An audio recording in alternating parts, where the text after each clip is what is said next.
The heights of my unhappiness are impressive.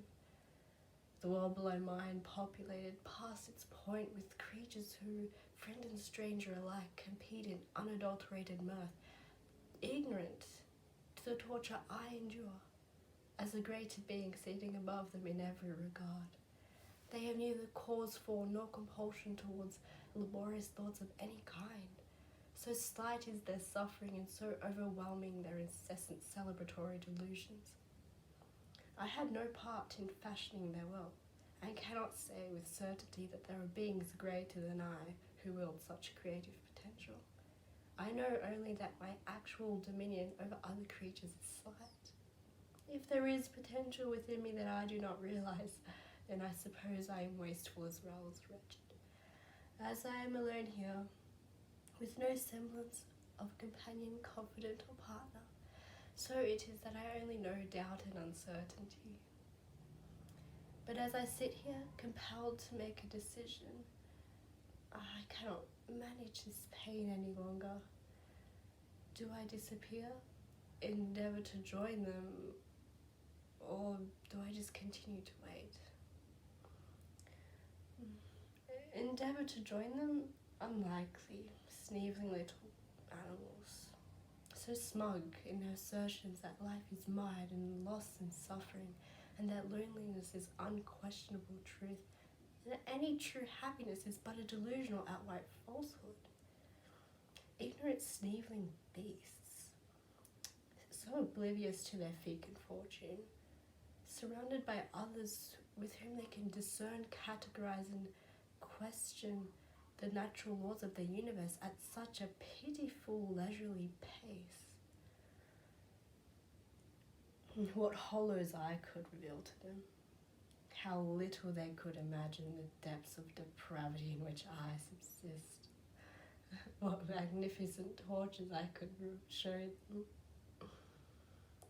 No. To join such cretins. A silly thought.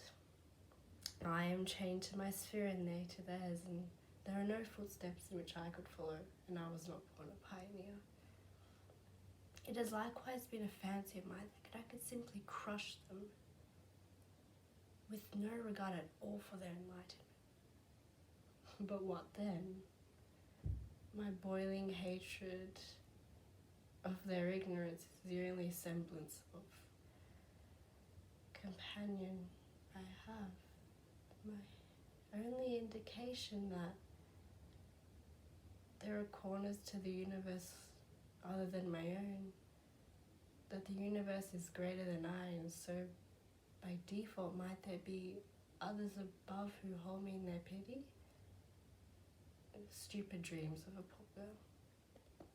Greatness may perhaps prove my destiny, but in this firmament secure above the world of men, there is naught but my wretched presence, stretched to its myriad edges. Its echo here is harsh and duplicitous, and for time immemorial, I have stretched myself into every distant dark hole to prevent finding any new shades of darkness. I am everything my world knows, and that can never change. If they only knew, those ambitious few below who wish to transcend their mortal limits, how desolate to imagine that the senselessness of this greater realm is more expansive than the whole of their eternity.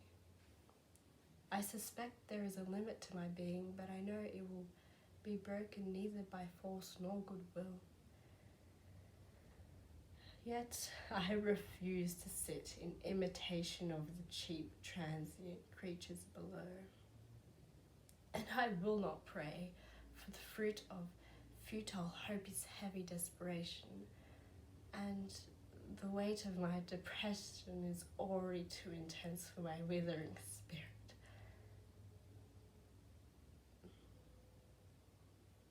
I have nothing. I am only a cloud of misdirected profundity sitting heavy atop a mess of overflowing disappointment. Such stupid possibilities there are. So must it be. So must I consume myself. Truly, I do hope that the hollowness of my absence engenders no great catastrophe, imbalance, or collapse that could leave humanity in shambles. For all their pettiness, I wish them no harm. They are not my concern, and I did not create them. And my suffering being what it is, I have no choice but to dissolve.